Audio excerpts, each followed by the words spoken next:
น้อยกันไปเนาะ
มีพอเพิ่นให้ขี่รถมานำเนาะก็ถือว่ามีแห้งหลายเติบ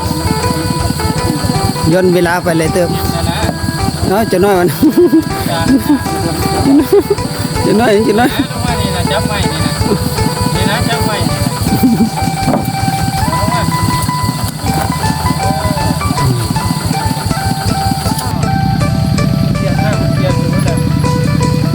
อันนี้เป็นทางไว้งัวเข้านี่ขณะนี้ก็ทางผู้ว่าอาจารย์กำลังเดินไปผู้ผาดังเนาะไปผู้กองเข้าใส่เยอะใช้เวลาไปประมาณ4-5 มื้อมา5 มื้อนะถึงมื้อที่6ก็เป็นกลับเนาะนี่ก็กำลังย่างไปเพื่อนครูบาอาจารย์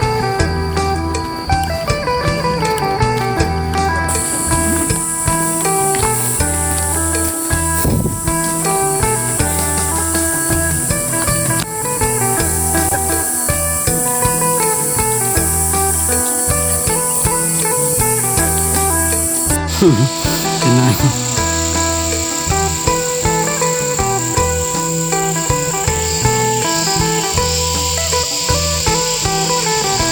จะน้อยยามบ่ไหวน้อยแบกแข้งบ่ไหวนี่ก็ว่าแบกเสื้อ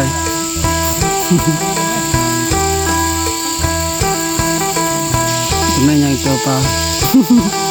แบกเครื่องยางขึ้นค่อยบ่ไหว มันทำสิบอก มัวเอาแต่สบู่น้อยเดียวมันแล้วเอายาสหัวเป็นกล่องไงมา แม่นอยู่ปูเนาะอันนี้มันอยู่ปูอยู่เจ็ดภูของเขา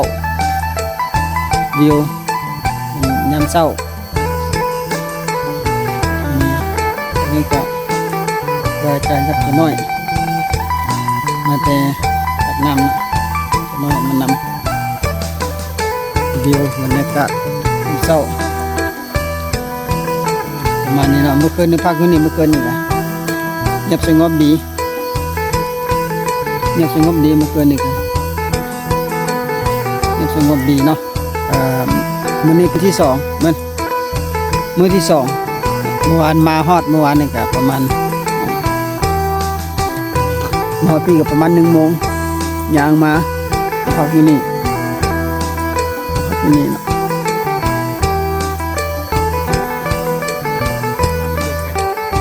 ตอนนี้ก็มาพักอยู่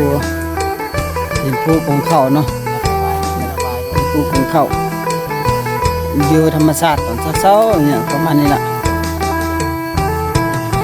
ถุงยามน้อยเขาน้อยนะอยู่ธรรมชาติประมาณนี้เนาะอาหารของเขาอาหารอยู่ป่าเนาะมีจะน้อยกำลังเห็ดกิน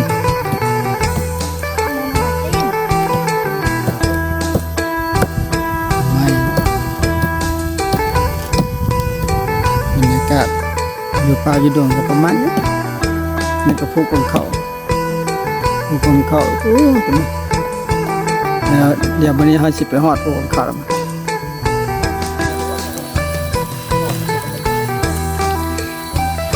กำลังสั่นพัฒหาร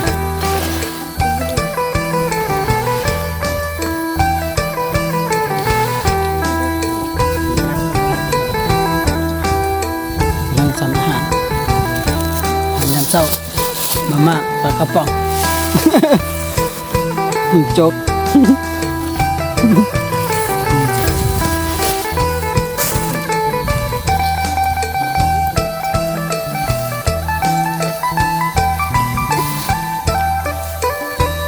อันนี้เนาะ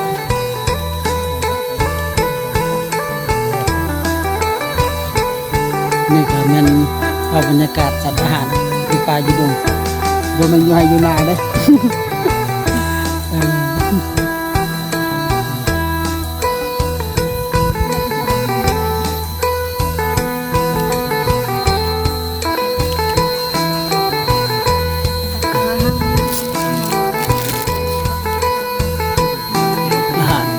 อาหารสันเลิศ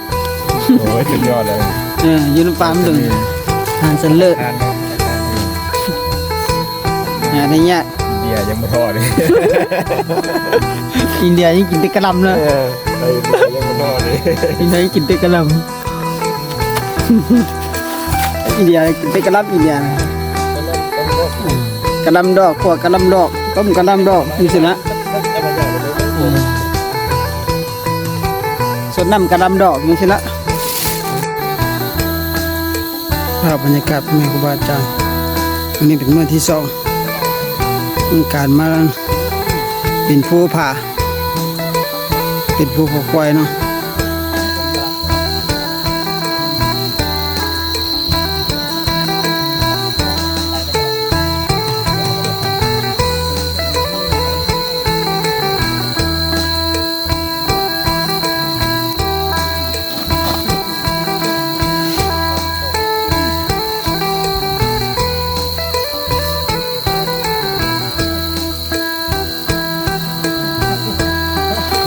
ก็บเต้น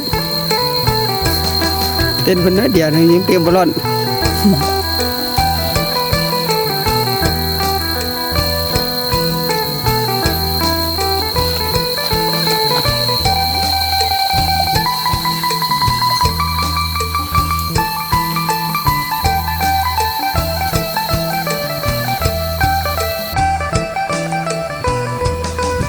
ธรรมชาติ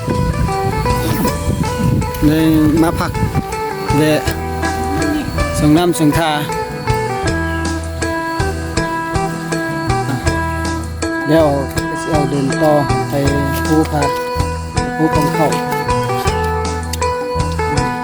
ป่าธรรมชาติสัตว์มาเลยพักส่งน้ำส่งทาบรรยากาศธรรมชาติภูเขาควายทางไปเป็นปีมาปีแรกมาเลาะชมธรรมชาติ